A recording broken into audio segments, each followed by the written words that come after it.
Bonjour à tous et bienvenue sur la chaîne.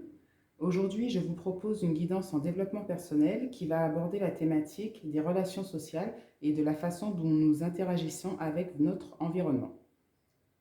Pour nous accompagner pour cette guidance, je vais utiliser donc 5 oracles. Donc on va utiliser aujourd'hui que des oracles. L'oracle Thelma Lenormand, l'oracle des vampires, l'oracle des déesses sombres, l'oracle des métamorphes et l'oracle de l'auto-guérison.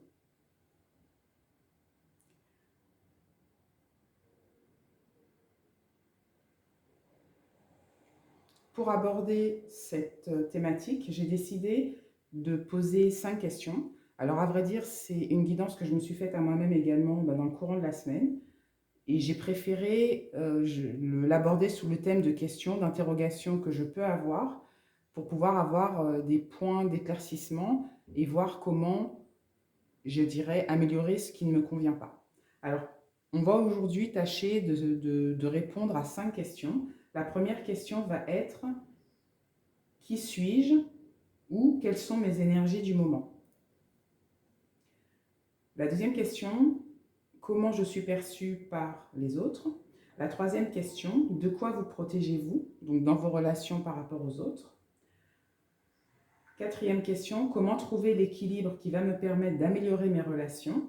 Et la cinquième question: quels vont être les bénéfices pour moi à terme, en prenant en compte un petit peu tous les points qui vont être abordés ici.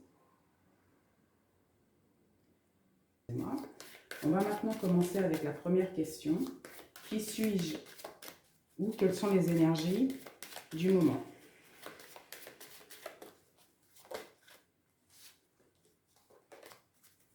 Qui suis-je et quelles sont les énergies du moment?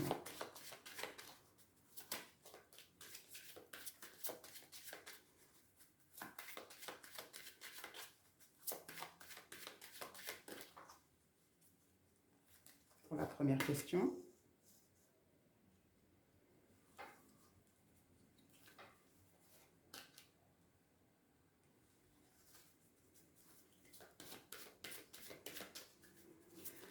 À la deuxième question, comment est-ce que je suis perçue du monde extérieur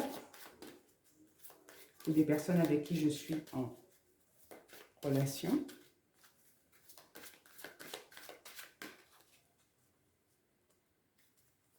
Comment est-ce que je suis perçue par le monde extérieur?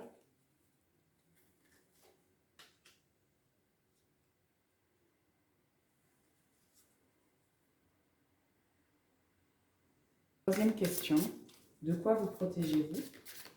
Donc on va y répondre avec l'oracle des métamorphes et l'oracle des déesses sombres.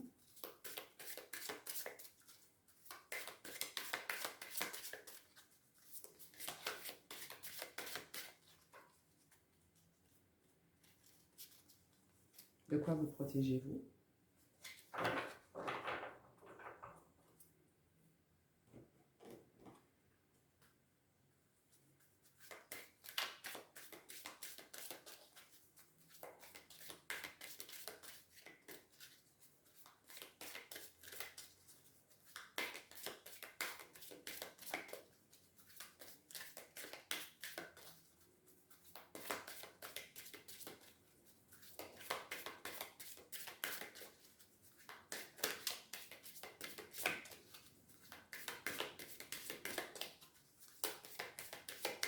Descendre.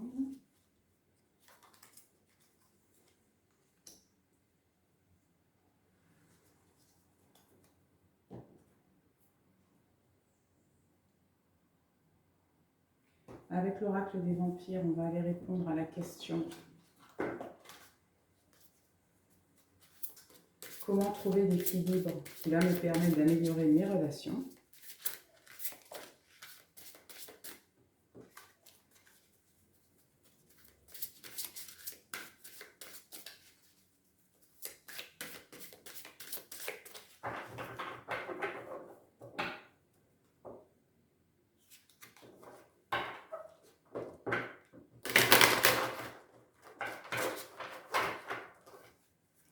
Comment trouver l'équilibre qui va me permettre d'améliorer mes relations?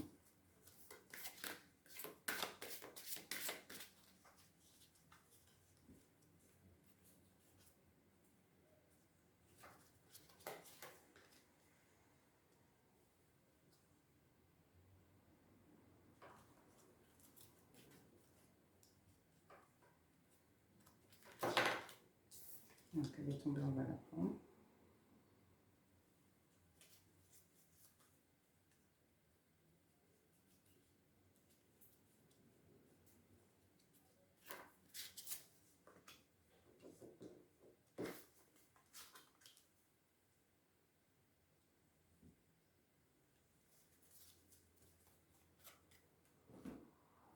Et avec l'oracle de l'autodérision, quels seront les bénéfices pour moi à terme?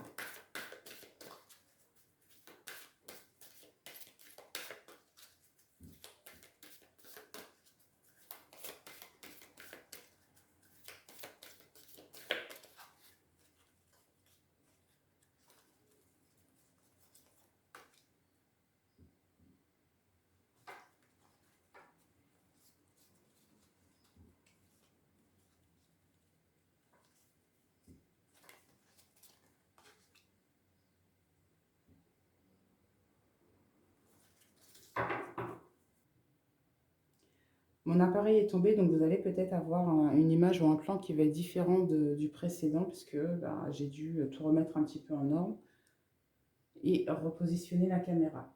Alors, mais on va commencer la guidance. Qui suis-je et quelles sont mes énergies du moment?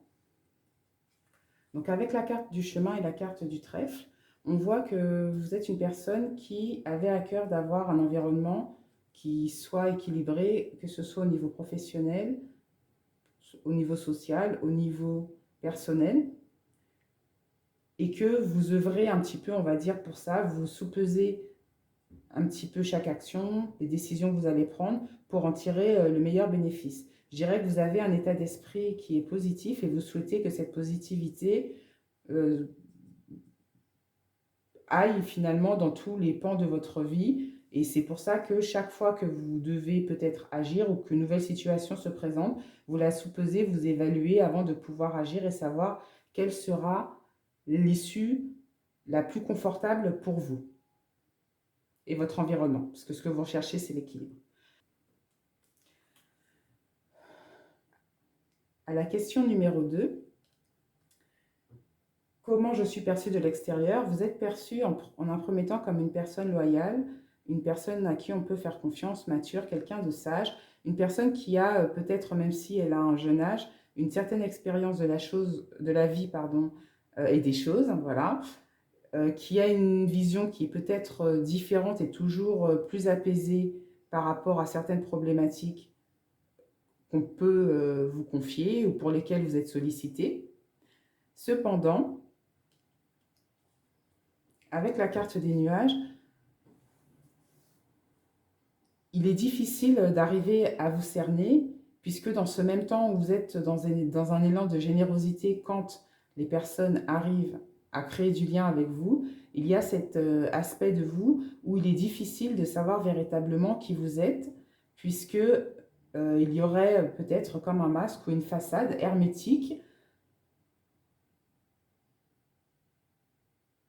qu'il est difficile de pénétrer et qui ne facilite pas nécessairement les interactions avec votre environnement.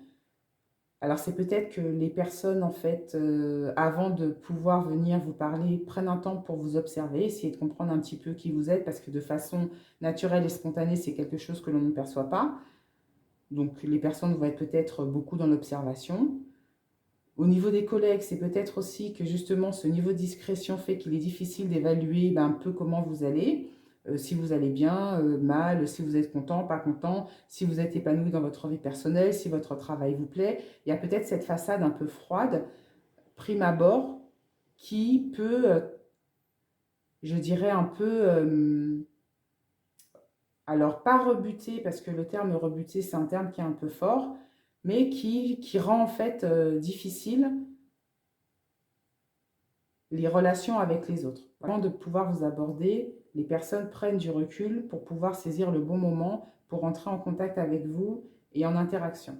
Vous avez aussi peut-être ce franc-parler qui vous caractérise, hein. On voit ici en fait avec les éclairs, qui fait que avant de venir vous solliciter, vous déranger, ou même je dirais à la limite de vous chercher des noises, les personnes en fait réfléchissent à deux fois avant de venir justement prendre un peu des coups de foudre et des coups de tonnerre.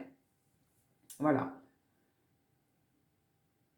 Mais ce que je vois déjà, c'est que c'est sans rapport avec qui vous êtes réellement. Donc il y a déjà peut-être quelque chose à creuser de ce côté-là, puisqu'en réalité, vous êtes quelqu'un de plutôt, je pense, ouvert, quelqu'un de calme, quelqu'un de positif et d'épanoui. Donc cette façade extérieure, ça, c'est contradictoire.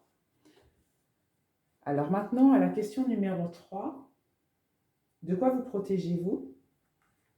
On a la carte de l'armure du scarabée et la danse du phénix. Donc effectivement, bon, ben, l'armure du scarabée, sacré, ça veut dire ce que ça veut dire.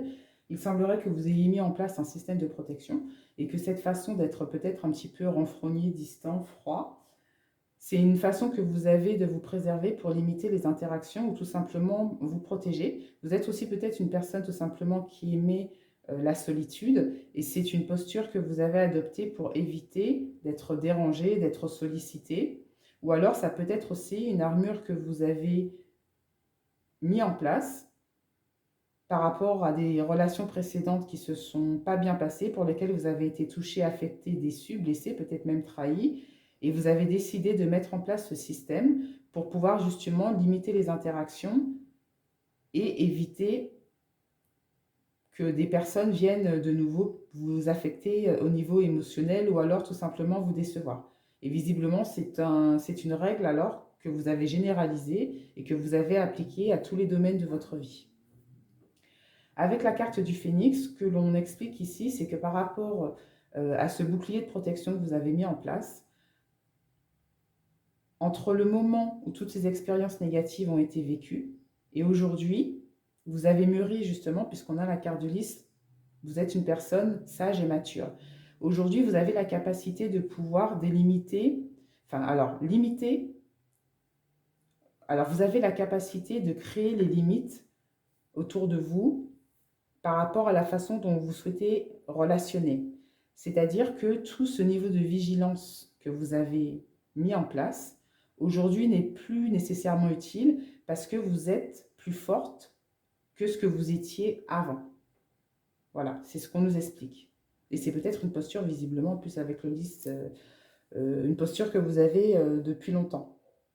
Et qu'aujourd'hui, il est peut-être temps de commencer à revoir les choses pour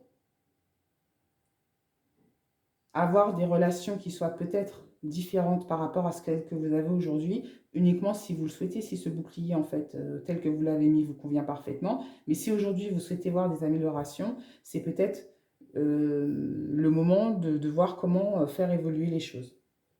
À la question 4, comment trouver l'équilibre qui va me permettre d'améliorer mes relations? On nous parle ici de connaissance, de quitter une situation pour aller vers une autre. Donc, c'est un petit peu comme dans l'arcane son nom, le fait de trancher et de quitter un état, de couper court avec une situation pour adopter de nouvelles modalités et également donc de décider des nouvelles conditions que vous allez mettre en place pour pouvoir améliorer vos relations et les vivre telles que vous souhaitez les vivre véritablement et pleinement. On vous demande également de prendre, de tirer, je dirais, des enseignements, des expériences passées, et je dirais de cette époque à laquelle vous avez mis en place ce masque. Demandez-vous s'il est encore vraiment très utile, qu'est-ce que vous y perdez à, à le conserver, et si vous décidez d'assouplir un petit peu le cadre rigide que vous avez instauré, quels seront les bénéfices pour vous, qu'est-ce que vous allez gagner, en quoi, parce que c'est quelque chose que vous savez en fait déjà faire, hein, visiblement, puisque toutes les décisions que vous prenez sont sous-pesées, mais peut-être que ce domaine de vie n'a pas été réévalué. Alors posez-vous de la même façon que vous vous interrogez, que ça semble être votre nature pour tirer l'aspect positif de toutes les situations, c'est peut-être quelque chose à ramener au cadre des relations pour savoir comment vous voulez définir votre nouveau cadre relationnel. À la question 7, quels sont les bénéfices que je vais en tirer à faire évoluer, je dirais, ma façon de vivre mes relations. Alors, pour moi, l'intervention divine, j'y vois en fait une loi d'attraction où vous allez attirer à vous des opportunités, des rencontres il va y avoir en fait un changement de dynamique dans votre vie personnelle où vous allez peut-être pouvoir vivre et expérimenter des choses nouvelles au contact de nouvelles personnes et visiblement ça va vous apporter que de la joie et du bonheur. En tout cas, ça va venir l'amplifier sur des domaines de vie où vous ne l'attendiez pas. Donc, des bénédictions, si on peut dire, une loi d'attraction. Et la carte libérer votre créativité, c'est peut-être d'avoir ce côté un petit peu plus spontané qui va vous permettre d'élargir votre spectre et de vous autoriser aussi à peut-être à faire des choses que vous n'osiez pas faire, à vous découvrir aussi autrement et peut-être, oui, à découvrir une partie de votre personnalité qui est plus enjouée, exaltée, qui est plus fun en fait, à travers le fait de peut-être se lâcher prise autour de la façon dont vous avez cristallisé cette façon de gérer vos relations avec les autres. Donc visiblement, ça va vous permettre de gagner en souplesse, en ouverture d'esprit et également de mieux profiter, je dirais, des personnes qui sont autour de vous ou alors qui se présenteront à vous, puisqu'on rencontre des personnes de toute façon tout au long de notre vie. La guidance s'arrête ici. J'espère que vous avez pu avoir des éléments de réponse par rapport à des interrogations que vous avez. N'hésitez pas à laisser vos questions et à partager vos retours aux commentaires. Et moi, de mon côté, je vous laisse ici et je vous dis à très bientôt. Bye bye.